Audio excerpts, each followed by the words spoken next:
So Ugadi పండగ రోజున అంటే ఆచారాలు, వ్యవహారాలు, తర్వాత విధి విధానాలు, ప్రధానంగా ఈ షడ్రుచులు ఏంటి దీంట్లో అసలు ఈ మిళితం ఏంటని అంటారు? షడ్రుచుల మిళితం ఇక్కడ మనకి ఉగాది అనగానే ఒకసారి ఒళ్ళు గగరు పడిచే పెద్ద పండగ ఆరంభమయ్యేది. ఇది పెద్ద పండగ. భవిష్యత్తులో రాబోయే 50 పైచెలకు పెద్ద పండగలకి ఇది ఆరంభం. ఈ పండగల్లో కానీ రాబోయే ఈ సంవత్సర కాలంలో కానీ మనం మంచి ఆనందకరమైన విషయాలు వింటాం, దుఃఖభూయిష్టమైనటివి వింటాం, కొన్ని చోట్ల కఠినంగా ఉండాల్సినటువంటి అవసరంతో ఉంటాం, కొన్ని చోట్ల మన వల్ల మన ప్రజెన్స్ వల్ల లేదు ఇతరుల వల్ల ఆ కార్యక్రమానికి మంచి రుచి వచ్చేట్టుగా లవణమయంగా ఉంటాం. షడ్రుచులు ఏవేవైతే చెప్తున్నారో ఆ అన్ని రుచులు మనం జీవించేటటువంటి ప్రతి క్షణము వాడుతూనే ఉంటాం.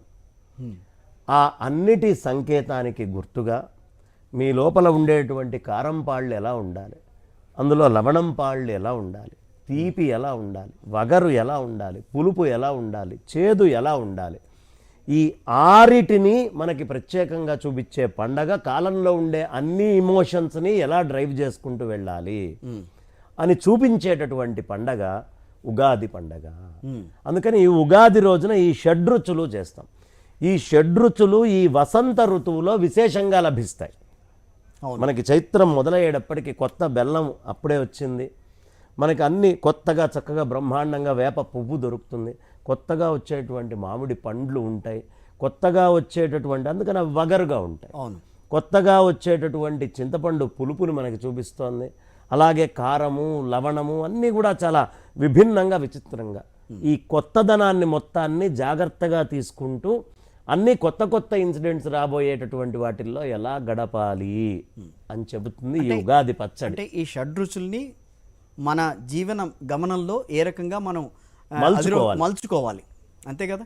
ఆ రహస్యం ఇక్కడ అంతే, అంతకు మించి ఏం లేదనంటే నింబ కుసుమ భక్షణం అని ప్రత్యేకం రాస్తారు షడ్రుచులు. మనం తెలుగు వాళ్ళం కానీ ప్రత్యేకంగా నింబ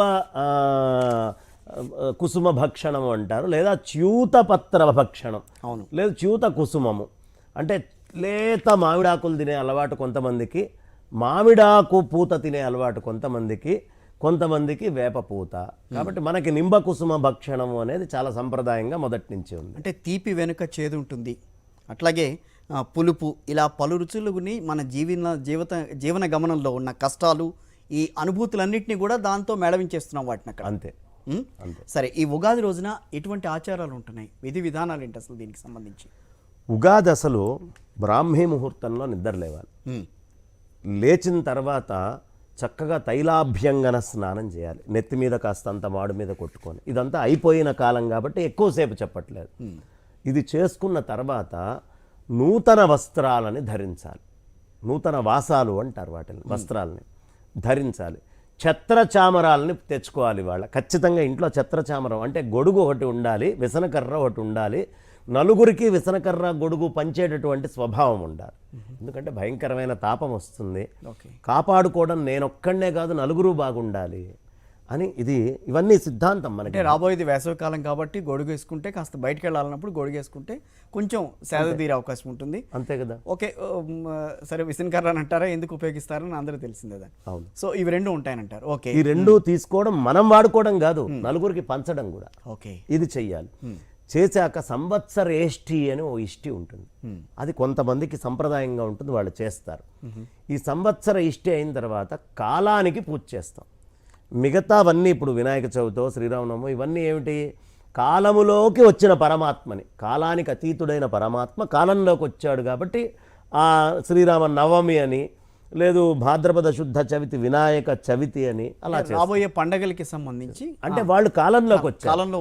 ముందు కాలానికి పూజ చేశాక కదా కాలంలోకి వచ్చేవాడికి పూజ చేయాల్సిందే. కాబట్టి కాలానికి పూజ ఏదైతే ఉందో అది ఉగాది పండగ. అందుకని పంచాంగం తెచ్చుకోవాలి. తిథి ఏమిటి, చంద్రుడు ఎక్కడున్నాడు, వారం ఏమిటి, నక్షత్రం ఏమిటి, యోగం ఏమిటి, కరణం ఏమిటి, ఇవన్నీ కూడా చూసుకోవాలి. అంటే నాతో పాటు గ్రహాలు ఎక్కడెక్కడ ఉన్నాయి అనే లెక్క వేసుకొని ఈ గ్రహాలన్నీ ఉన్న పరిస్థితి నుంచి మళ్ళీ గ్రహాల మార్పు మనం ఏదైతే ఒక ఇది పెట్టుకుంటాం కదా, అదే ఉగాది. ఇక్కడి నుంచి అక్కడ దాకా మన ప్రయాణం ఎలా ఉండబోతోంది అనే సూచన ఈ పంచాంగం చెప్తుంది.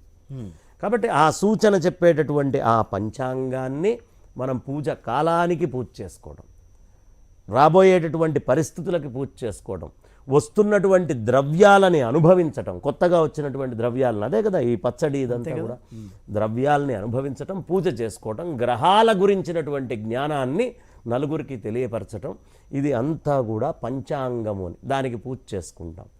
చేసుకున్నాక ఇవాళ ఖచ్చితంగా ఇవాళ నుంచి చేయాల్సినటువంటిది ప్రపాదానము అంటారు.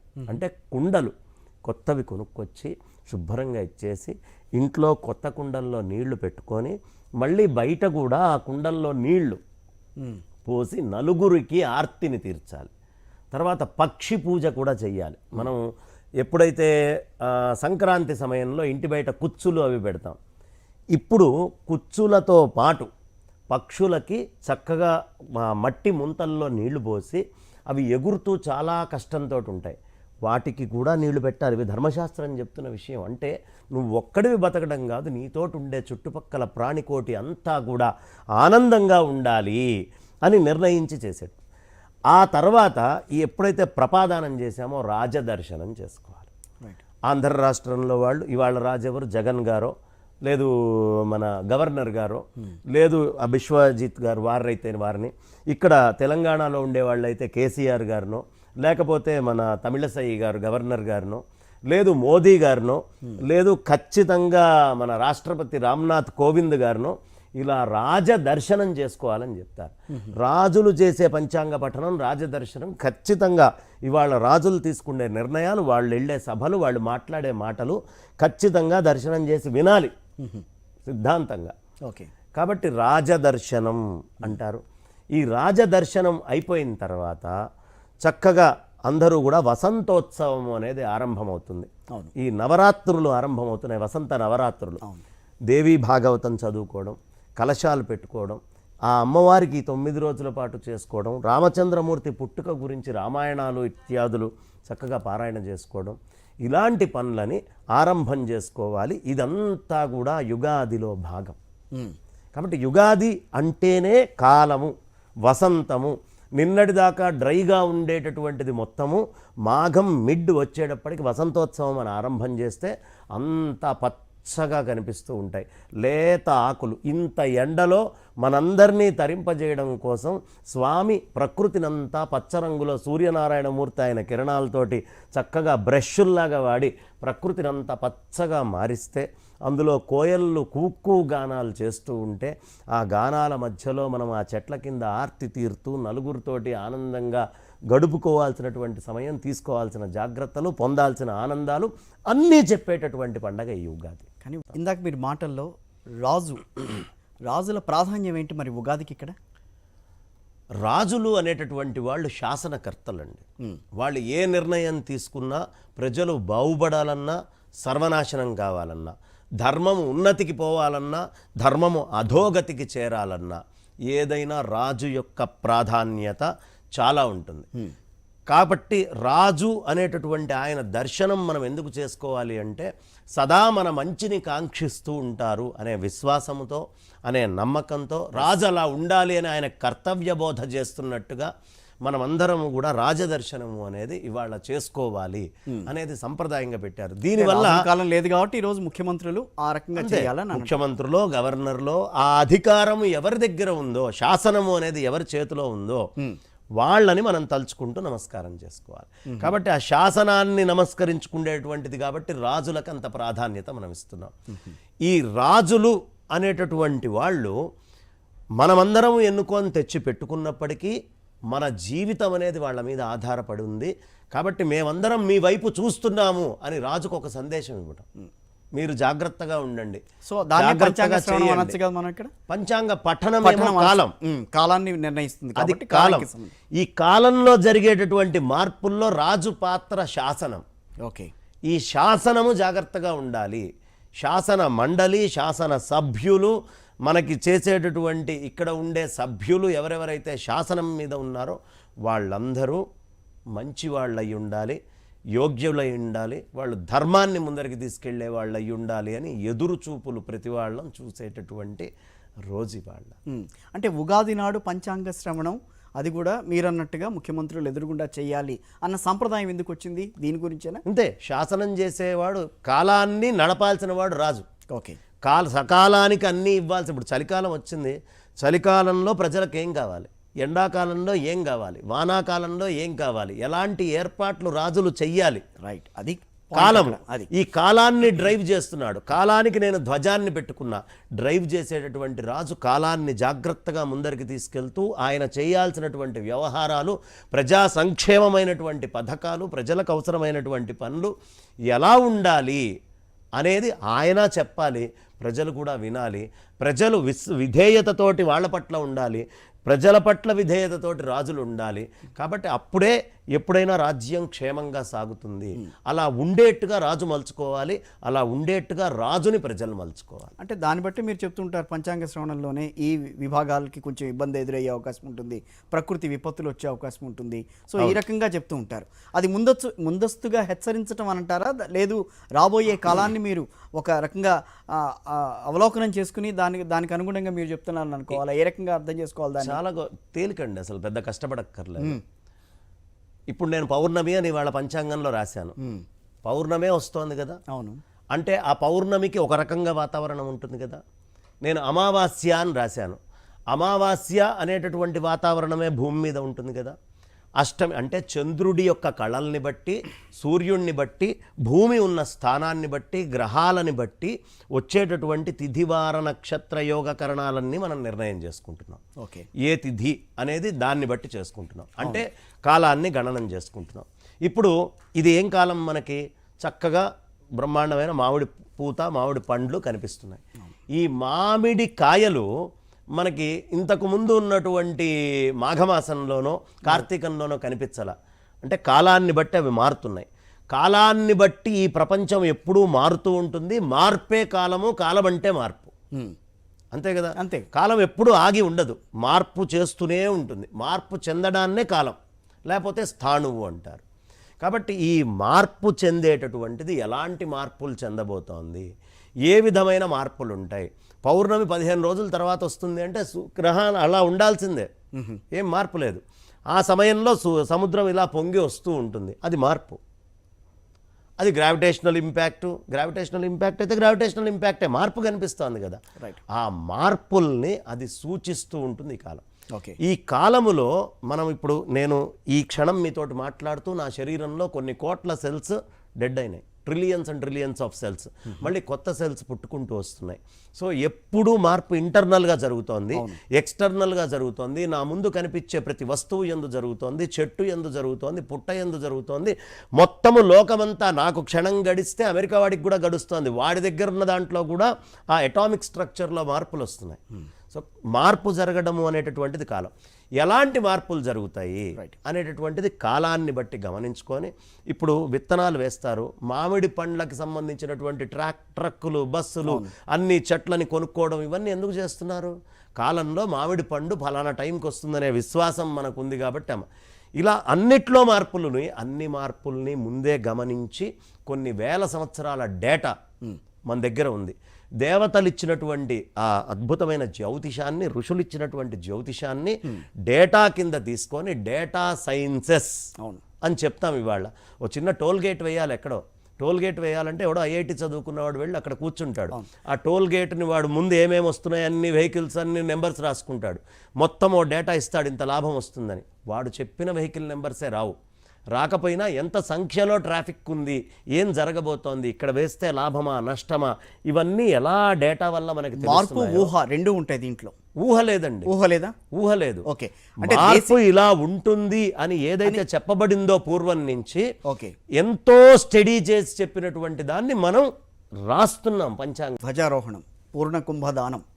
సో దీని గురించి అంటే మనం ఒక ఆంజనేయ స్వామిని దాని ఏమంటారు మీరు చెప్పిన దాన్ని బట్టి ప్రతిగృహ ధ్వజారోహణం. ప్రతి గృహమునందు ఏదో ఒక చోట కాదట, అందరి ఇళ్ల మీద జెండాలు ఉండాలి. ఓకే, దీన్ని ఎందుకు చెయ్యాలి అంటే ధ్వజము ఇవాల్టి నుంచి నేను చేయబోయేటటువంటి పనులకి సంకేతం. ఏదైనా ఒక కాలంలో ఇప్పుడు ముహూర్తం నిర్ణయిస్తారు. ఇవాళ యుద్ధం అన్నారనుకోండి, జెండా ఎగిరేయాలి. అక్కడ జెండా ఎగిరితేనే యుద్ధం ఆరంభం. మనం చేసేటటువంటిది నిత్య యుద్ధం. మరి యుక్రెయిన్కి రష్యాకి మధ్యలో జెండా ఎగరలేదు. అంటే ఎగిరేయటం అనేది సంప్రదాయం. ఓకే, వాళ్ళు ఉక్రెయిన్ జెండాను అక్కడ చూపిస్తారు, వీళ్ళు రష్యా జెండాను. అంటే ఈ దేశ పతాకాన్ని ఆ దేశ పతాకాన్ని చూపించకుండా యుద్ధాలు చేయరండి. అవును, ఖచ్చితంగా చూపిస్తారు. దేశ పతాకానికి సెల్యూట్ చేసే ముందరికి వెళ్తారు, అది కరెక్ట్. దేశ పతాకాన్ని ఇచ్చే ముందరికి వెళ్తారు. చూపించారా లేదా నేను చెప్పలేను, కానీ చూపించి తీరాలి. ఓకే, అది గుర్తు. తర్వాత ఈ ధ్వజం ఇంకెప్పుడు చేస్తాం? బ్రహ్మోత్సవాలు, మంచి ఉత్సవాలు మొదలు పెడుతున్నాం. ధ్వజారోహణం అనేది అక్కడే. ఈ ఉత్సవాల ఆరంభం చేసేటప్పుడు కూడా ధ్వజారోహణం అని చేస్తారు. అంటే ఈ రోజు నుంచి నేను పండగలన్నీ చేసుకోబోతున్నాను, ఈ కాలంలో వచ్చేవన్నీ నేను చేయబోతున్నాను, ఇవాళ నేను కంకణం కట్టుకున్నాను అని చెప్పి ఎగిరేసేటటువంటి ధ్వజాన్ని ప్రతిగృహ ధ్వజారోహణము అంటారు. కాబట్టి అన్ని ఇళ్ల మీద జెండాని పెట్టి ఇవాళ నుంచి వైదిక ధర్మానికి, రాబోయేటటువంటి కాలానికి, ఇందులో ఉండే యుద్ధాలకి అన్నీ నేను సంసిద్ధమై బద్ధుణ్ణై ముందరికి అడుగులు వేస్తున్నాను అని చెప్పేటటువంటిది ప్రతిగృహ ధ్వజారోహణం. రైట్. ఇక కుంభము అంటే మనకి తెలియందే ఉంది. కుంభమేళ అని మనం చేసుకుంటూ ఉంటాం. ఇంట్లో కూడా మనం నిత్యము పూజ చేసేటప్పుడు కలశ పూజ అని, అది కుంభానికి చేసేటటువంటిది. ఏం చెప్తాం ఆ కుంభం దగ్గర? కలశస్య ముఖే విష్ణు కంఠే రుద్ర సమాశ్రితా మూలే తత్ర స్థితో బ్రహ్మ మధ్యే మాతృగణా స్మృతా కుక్షౌ తు సాగరా సర్వే సప్తద్వీపా వసుంధరా. ఋగ్వేదోథ యజుర్వేద, మొత్తము అన్ని రకాలైన వేదాలు ఇందులో ఉన్నాయి అని చెబుతూ, ఇందులో సప్తద్వీపాలైన వసుంధర అంతా మట్టే కదా, అన్ని ద్వీపాలతో కూడుకున్నటువంటి వసుంధర ఉంది. మధ్యలో కుక్షౌతు సాగరా సర్వే, అన్ని సాగరాల నుంచే నదులు వస్తాయి. అంటే అన్ని రకాల జలాల సోర్సెస్ ఇందులోనే ఉన్నాయి అని. ఈ ఆపం ఎలాంటిది? ఆపోవా ఇదగుం సర్వం విశ్వభూతాన్యాప ప్రాణావా ఆపహ పశవాప నమాపో అమృతమాప అని మొత్తం ఆపం గురించి మనకు చెప్పుకుంటూ వస్తారు. కాబట్టి మొత్తం ప్రాణానికి మూలమైన జలాన్ని ఇందులో పెట్టి, ఇందులోనే సప్తద్వీపాలైన వసుంధర ఉంది. ఈ మట్టి ఎలా అయితే మనకి లోతుగా ఇట్లా వచ్చి నీళ్ళని ఒడిసి పడుతోందో, అలా ఈ కుండ నీళ్ళని ఒడిసి పడుతోంది. మొత్తం సప్తద్వీప వసుంధర మొత్తం ఇదే అని చెప్పి, దానికి సంకేతంగా మొత్తం బ్రహ్మాండాన్ని దానం మనం చేయలేం కాబట్టి, బ్రహ్మాండ దానం అంతా చేసిన ఫలితం రావాలి అంటే ఒక కుంభదానం గనక తీసుకొని వెళ్ళి ప్రపాదానము అంటారు. ఈ ప్రపాదానము అనేది చేస్తే ఖచ్చితమైనటువంటి ఫలితాలు అందరికీ లభిస్తాయి. అందుకని మనం ఈ కుంభదానము అనేది చేస్తాం. బంగారేశ్వరమ్మ గారు, పంచాంగ శ్రవణం ప్రధానంగా ఆ సంవత్సరంలో ఉండే ఫలితాలని చెప్తారు, నవనాయకుల ఫలితాలని అంటారు. ఆ తర్వాత ఆ ఫలితాల ద్వారా ఏ ఏ గ్రహాలకి అంటే దానికి సంబంధించి అధికారం లభిస్తుంది, అవన్నీ కూడా చెప్పుకుంటూ వస్తారు. అసలు ఉగాది నాడు పంచాంగ శ్రవణం అనేది ఇందాక మీరు మాట్లాడుతూ ఉన్నారు, అది కంపల్సరీ అని అంటున్నారు. ఏంటి దాంట్లో ఉన్న దానికి ఉన్న ఔచిత్యం ఏంటి? అసలు ఉగాదికి పంచాంగ శ్రవణానికి మధ్యన ఉన్న ఇదేంటంటారు? ఇప్పుడు నేను ఇంతకుముందు చెప్పినట్టుగా డేటా సైన్స్ మొత్తము కొన్ని వేల సంవత్సరాల డేటా ఉంది భారతీయుల దగ్గర. ఈ డేటా ఎలా ఉండబోతోంది ఎవ్రీ ఇయర్ అనేది కలెక్ట్ చేసుకొని, ఆ కలెక్టివ్ డేటాని మొత్తాన్ని తీసుకొని వచ్చి ఈ పంచాంగాల రూపంలో అందిస్తారు. ఇది ఎవరు వాడి బుద్ధికి తోచింది రాసేది కాదు. ఏది శాస్త్రం చెప్పబడిందో ఇలాంటి డేటాని కలెక్ట్ చేసుకున్న వాళ్ళు పూర్వం చెప్పినటువంటి అంశాలు ఏవైతే ఉన్నాయో ఆ డేటాని ప్రజెంట్ చేస్తున్నారు, అదే వేస్తారు. ముందు రాస్తున్నారు, దేన్ని బట్టి రాస్తున్నారు? ఊహించి రాసేది కాదుగా. దీనికి ఒక శ్లోకం ఆధారమై ఉండాలి. ఈ శ్లోకాన్ని నిక్షిప్తం చేసిన వాడేంటి? వాడు ఏదో ఒక R&D చేసి ఉండాలి. ఆ R&D రీసెర్చ్ వర్క్ ఏదైతే ఉందో అది పూర్వం నుంచి భగవంతుడి నుంచి వచ్చింది అనేటటువంటిది మనకి తెలుసు. కాబట్టి దాన్ని మనమందరం విశ్వసించి ఆ R&Dని ప్రజెంట్ చేసుకునేటువంటి రోజు, దాన్నే పంచాంగ శ్రవణం అంటారు. ఆ రీసెర్చ్ ఏదైతే ఉందో అదే మనం ప్రజెంట్ చేసుకునేది. కరెక్టే. టెక్నాలజీ పరంగా మనం ఏం జరగబోతోందని చెప్పి, ఏం జరిగినా మనం ఎదుర్కొనే సత్తాం అనుకుందని చెప్పి మనం ముందుకెడుతున్నప్పుడు ఇలాంటి పంచాంగ శ్రవణాలు కానీ, లేకపోతే రాబోయే రోజుల్లో ఇది జరుగుతుంది కాబట్టి ఈ గ్రహాలు ఇక్కడ తిరుగుతాయి కాబట్టి నువ్వు ఇట్లా ఉండాలని చెప్పి చెప్పడం కానీ, ఇదంతా కొంచెం ఒక రకంగా అంటే సామాన్య మానవుడికి ఇది అర్థమవుతుందా ఇవన్నీ? ఇప్పుడు నేను మీకు ఒక విషయం చెప్తానండి. టెక్నాలజీ ఫుల్లీ డెవలప్ అయిందా? యూ ఫీల్ 100% టెక్నాలజీ వచ్చిందని? కొంతవరకు. ఇది మానసిక శాస్త్రం, ఓకే, మనస్సుకు పట్టించేది. ఇప్పుడు మానసిక శాస్త్రం పూర్తిగా డెవలప్ కాలేదు. నేను మీ చేతికి రాయి ఇస్తాను, గుంజి ఇసిరేయమంటాను, దాన్ని పట్టుకుంటారు, చాలా దూరం దాకా మీరు ఇసిరేస్తారు. మీరు తీసుకున్న ఫోర్స్ ఎంత, అప్లై చేసినటువంటి ఎనర్జీ ఎంత, అది ఏ మోషన్లో వేశారు, పెరాబోలిక్ వేశారా, ఎలా వేశారో ఎంత దూరం పడుతుందో నేను చెప్పగలను. అవును. మీ మొత్తం సైన్స్ మొత్తం అంతా తీసుకొని వాడతా. నేను మీ చేతికి ఒక పక్షినిచ్చా, ఇట్లా ఇసిరేయమన్నా. ఇప్పుడు మీకు వచ్చినటువంటి మీ దగ్గర ఉన్న ఎంటైర్ సైన్స్ వాడి అది కుడి పక్కకి వెళ్తుందా, ఎడం పక్కకి వెళ్తుందా, పైకి వెళ్తుందా, కిందకి దిగుతుందా, నేరుగా వెళ్ళిపోబోతోందా, వెళ్తే ఎక్కడికి వెళ్ళి వాళ్తుంది, ఏం చేయబోతుంది, ఓకే, చెప్పగలరా? చెప్పలేము.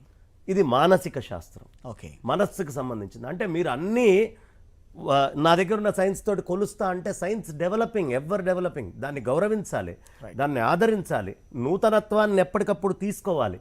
దట్ డోంట్ మీన్ సైన్స్లో సమస్తము వచ్చేసింది, అన్నీ సైన్స్లో ఉన్నాయి, ఇప్పుడు సైన్స్కి బియాండ్ ఇంకోటి లేదు అంటే ఇంకా సైన్స్లో డెవలప్మెంట్ లేదు. కాబట్టి మీకున్న ఆచార వ్యవహారాలు వాళ్ళ అనుభవాలతోటి ఇచ్చినవి, పూర్వం నుంచి వచ్చిన ధర్మశాస్త్ర గ్రంథాల నుంచి వచ్చినాయి. వాటిని మీరు సమన్వయం చేసుకుంటూనే ఇక్కడ ఏమిటి అనేది తీసుకుంటూ ముందరికి వెళ్ళాలి తప్ప ఎంటైర్ సైన్స్ తోటి చెప్తే సైన్స్ ఇస్ స్టాగ్నెంట్ అయిపోతుంది, అంతే, అక్కడికి ఆగిపోతుంది సైన్స్.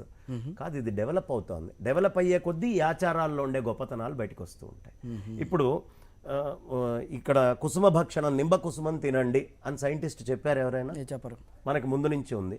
కానీ నింబ కుసుమం తింటే, వేప పువ్వు తింటే ఈ ఫలితాలు వస్తాయి, ఇది మంచిది ఒంటికి, ఈ విధమైన ఆరోగ్యం ఉంటుంది, నేను ఆచారం పెట్టాను కాబట్టి మీరు రీసెర్చ్ చేసి డాక్యుమెంట్ ఇచ్చి లేదంటే దీనివల్ల నష్టం ఉంది, ఇది పనికిరాంది అని చెప్పచ్చు. అదేం చేయట్లేదుగా. ఈ ఆచారాన్ని దీన్ని మీరు కంపేర్ చేయట్లేదు కదా. మరి ఏ విధంగా ట్రాష్ అని కొట్టేస్తారు? ఏమండి, ఈ ఈ ఈ ఈ విధమైనటువంటి ఆహార పదార్థం తినటం వల్ల ఈ నష్టం ఉంది అని ఎవరైనా చెప్పారా? కొత్త బట్టలు వేసుకోండి, ఇది ప్రపాదానం, ఇది ఒక ఉత్సవం చేసుకోండి. ఉత్సవాలకు సైన్స్ ఏంటి? నా లోపల ఉండే ఆనందానికి సైన్స్ ఎక్కడి నుంచి మీరు కొలతలు కొలుస్తారు? నాలో ఆనందం వచ్చినప్పుడు కొన్ని రకాలైనటువంటి హార్మోన్స్ రిలీజ్ అవుతాయని చెప్తారు. కానీ ఆ ఆనందం రిలీజ్ అవ్వడానికి ఒకటే అయిన జోక్ వేస్తే నలుగురిలో ఇద్దరు నవ్వుతున్నారు, ఇద్దరికి నవ్వు అర్థం కావట్లేదు, తెలియట్లేదు. అంటే వాళ్ళ యొక్క ఆ చేంజెస్ మొత్తం కూడా సైన్సెస్ రికార్డ్ చేయలేవు. ఈ ఉత్సవాలను సైన్సులు రికార్డ్ చేయలేవు. నా ఆనందాన్ని, నా రిలేషన్స్ని, నా బంధుత్వాలని, ఇవన్నిటినీ సైన్సులు చేయలేవు. ఓకే, నాలో ఇమోషన్స్ అన్నీ సైన్స్ ఆపరేట్ చేయదు. కాబట్టి ఇవన్నీ ఆపరేట్ చేసేటటువంటి విద్య ఒకటి ఉంది. అది చక్కగా సైన్స్ నేర్చుకుంటూ ఉండాలి, ఎప్పటికప్పుడు దాని మీద కృషి చేయాలి. కానీ అంతుబట్టని అనేకం ఇంకా సైన్స్కు ఉన్నాయి. అవి మన ఆచారాల్లో కలయికలో నా బంధువర్గంతో కలిసి, నా మిత్రులతో కలిసి శుభ్రంగా భోజనం చేస్తా పండగ పూట. ఏ సైన్స్లో డిరైవ్ చేస్తారండి? నీ కడుపు నిండితే చాలు అంటుంది సైన్స్. నీకు ఇప్పుడు అవసరమైనటువంటి అన్నీ వచ్చినాయా లేదా?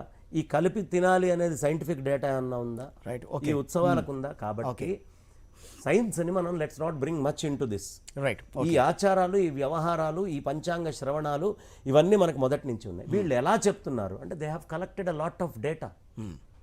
దాన్ని తీసుకొని వీళ్ళు చెప్తున్నారు, సూచనప్రాయంగా చెప్తున్నారు. కాబట్టి ఆ సూచనలు తీసుకుంటే వెళ్ళండి గుడ్, తీసుకోకపోతే నీ ఇష్టం. అంటే ఇక్కడ ఇక్కడ ఒకటి నేను కొంచెం దీన్ని యాడ్ చేద్దాం. ఇందా మనం మాట్లాడుకున్నాం, దేశ విదేశీ పరిణామాలను కూడా పంచాంగంలో చెప్తారు. అంతే కదండి. అది ఎలా సాధ్యమవుతుంది? ఇక్కడ ప్రపంచంలో ఉండేటటువంటి మార్పులు చెప్తున్నారు. ఏ విధమైనటువంటి మానసికమైన మార్పులు వస్తాయి? ఇప్పుడు మనుషుల్లో వచ్చే మానసిక చేంజ్. ఇప్పుడు ఒక యుద్ధం ఉందండి, ఉక్రెయిన్కి రష్యాకి ఇప్పుడు జరుగుతోంది. ఈ రష్యాలో జరిగేటటువంటిది లోపల మనస్సులో ముందు మార్పు చెందాక యుద్ధం వచ్చిందా? యుద్ధం వచ్చిన తర్వాత మనసులు మారినాయా? లోపల మనస్సులో మార్పులు జరిగినాయి. ఆ మార్పులు అనేకమైనటువంటి ఇంటర్చేంజ్, అది బయటికి కనిపించేది కాదు. అలాంటి మార్పులు దేనివల్ల వస్తున్నాయని సైంటిఫిక్గా డేటా తీసుకొని ఏదైనా తీసుకొని ప్రూవ్ చేయగలరా? ఈ విధమైన మానసిక మార్పులు వచ్చే అవకాశం ఈ సంవత్సరంలో ఉంటుంది, ఇలాంటి ఉత్పాతాలు వచ్చే అవకాశం ఉంటుంది అని మనస్సుని స్టడీ చేసిన మహాత్ములు మనకు అందించినటువంటి డేటా. 2020లో కరోనా వైరస్ వస్తుందని పంచాంగంలో కనిపించిందా? రావచ్చు, రాకపోవచ్చు. ఒకవేళ సూచనప్రాయంగా జాగ్రత్త తీసుకోండి అని చెప్తే జాగ్రత్త తీసుకోండి. అది 100% చెప్తారు, చెప్పాలి అనేటటువంటిది మనం అనుకోక్కర్లేదు. Right, okay. Let the data come out. అన్నీ చెప్పలేరు.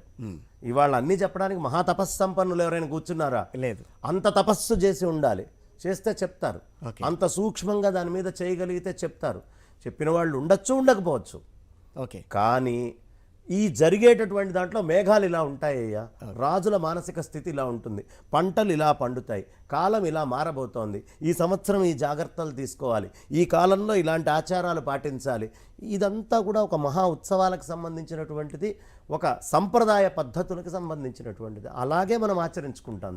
నేటి సమాజానికి అసలు ఈ పంచాంగం అవసరం ఏంటి? చాలామందికి జీవనోపాధిస్తూ కొన్ని లక్షల కోట్ల టర్నోవర్ ఈ భారతదేశానికి ఇచ్చి రెసెషన్లు వచ్చినా తొందరగా భారతదేశం రెసెషన్లోకి పోకుండా కాపాడుతున్నటువంటిది పంచాంగం. అదేంటి పెద్ద దానికి దీనికి చాలా కదా మరి. ఇప్పుడు అవునా, రెసెషన్ ఎక్కడా, మీరు చెప్పే చిన్న పంచాంగం ఎక్కడా? చిన్న పంచాంగం అనుకుంటున్నారు కదా, నేను చెప్తా చూడండి. ఇప్పుడు తిరుపతి బ్రహ్మోత్సవాలు ఎవరు చెప్తారు? పంచాంగం చెప్తుంది. కొన్ని లక్షల మంది తిరుపతికి వెళ్తున్నారు. వాళ్ళకుండే ఆహార వ్యవస్థ అన్నీ, అక్కడ పెట్టే ట్యాక్సులు, ఖర్చు పెట్టేవి, వెళ్ళే ట్రావెల్స్, రూమ్స్, ఇవన్నీ ఎక్కడి నుంచి వస్తున్నాయి? ఎన్ని గుళ్ళు ఉన్నాయి ఈ భారతదేశంలో? సరే, పెళ్ళిళ్ళకి ముహూర్తాలు నిర్ణయిస్తోంది ఎవరు? వీళ్ళకి కుదురుతుందని. ఒక పెళ్ళి అంటే ఎంతమంది జీవిస్తున్నారు? వాళ్ళందరికీ రెవెన్యూస్ ఎక్కడి నుంచి జనరేట్ అవుతున్నాయి? వివాహంలో చేయాల్సినటువంటి సంప్రదాయం ఇది, పద్ధతి ఇది అని చెప్పడం వల్లే కదా మనకి సంబంధించినటువంటి మేదర పనికి సంబంధించినటువంటిదైనా, అంటే కులాలను పక్కన పెట్టి వృత్తులు చెప్తున్నా, అన్ని వృత్తులు బతుకుతాయి. మీకు ఒక బ్రాహ్మడు ఒక లిస్ట్ రాసి ఇచ్చాడు అనుకోండి, అందులో కుందులు వచ్చినప్పుడు అందరు బతుకుతున్నారా? ఆ లోహ పని చేసేవాళ్ళు, చెక్క పని వచ్చినప్పుడు కార్పెంటర్ వృత్తి మొత్తం అందులోకి వచ్చేస్తోందా? గోల్డ్ది వచ్చినప్పుడు గోల్డ్ స్మిత్స్ ఉన్నారా? వస్త్రాలు ఉన్నప్పుడు పద్మశాలీలు ఉన్నారా? ధాన్యాలు, నవధాన్యాలు చెప్పినప్పుడు రైతులందరూ జీవిస్తూ ఉన్నారా? ఏ ఒక్కదాన్ని వదిలిపెట్టకుండా అందరినీ, అన్ని వృత్తులని ఒక ప్రదేశంలో కలిపేటటువంటిది ఈ పంచాంగం పెట్టే ముహూర్తము, మన సంప్రదాయం. ఓకే, కాబట్టి రెవెన్యూస్ జనరేట్ అవుతున్నాయి. పెళ్ళిళ్ళు, బారసాలలు, నామకరణాలు ఏవి తీసుకున్నా, ఇక బ్రహ్మోత్సవాలు అవుతూనే ఉన్నాయి. ఇవి కాకుండా కార్తీక మాసం వస్తే, శ్రావణ మాసం వస్తే, ప్రతి నెల ఏదో ఒక పండగ ఉంటూనే ఉందిగా. ఇవాళ ఉగాది అంటే ఎంత రెవెన్యూ జనరేట్ అయిందండి? ఇదంతా పంచాంగం వల్ల అయిందా, దేని వల్ల అయింది? మొత్తం ఇండియా అంతా మొన్న శివరాత్రి అన్నప్పుడు ఎంత వైభవంగా జరిగింది, ఎన్ని రెవెన్యూస్. టీవీ ఛానల్స్లో ఇప్పుడు మీరు చక్కగా ప్రత్యేకం ఉగాది ప్రోగ్రామ్ అని పెడతారు. ఈ ఉగాది ప్రోగ్రామ్ చక్కగా జరుగుతున్నప్పుడు యాడ్స్ కొంచెం విశేషంగా జనాలు ఎక్కువ చూస్తారు కాబట్టి ads. Even channels revenue run అవ్వడానికి కూడా పంచాంగాల ముహూర్తాలు మూలం. పంచాంగం పెడితేనే ఇక్కడ ముహూర్తాలు జరిగేటటువంటిది. ఇంత రెవెన్యూస్. మీకు అమెరికాలో రెసెషన్ వచ్చినప్పుడు రొనాల్డ్ రీగన్ టీవీల్లో చెప్పేవాడు, దయ్యుంచి ఖర్చు పెట్టండి అయ్యా, మీరు ఖర్చు పెడితే తప్ప మన రెసెషన్ అనేది తగ్గదు, బ్లాక్ చేయకండి మనీసు. మరి ప్రతినిత్యము మనకి పంచాంగంలో పండగలు, పబ్బాలు, వారాలు, గృహప్రవేశాలు, ఇవి అవి అన్నీ పెట్టి ఎంత రెవెన్యూస్ జనరేట్ అవుతున్నాయండి? కొన్ని లక్షల కోట్ల రూపాయల రెవెన్యూస్ ని ఈ భారతదేశంలో పెట్టి రెసెషన్ లేకుండా కాపాడుతున్నటువంటి పంచాంగాన్ని ఊపుకుంటూ నలుగురు వచ్చి వాడేదో పెద్ద పంచాంగం అని తిడుతూ ఉంటాడు. ఆ స్థాయిది కాదు పంచాంగం. పంచాంగం అనేక కోట్ల మంది జీవనోపాధి, కులాలకు అతీతం. Right sir, thank you very much అండి బంగారేశం గారు.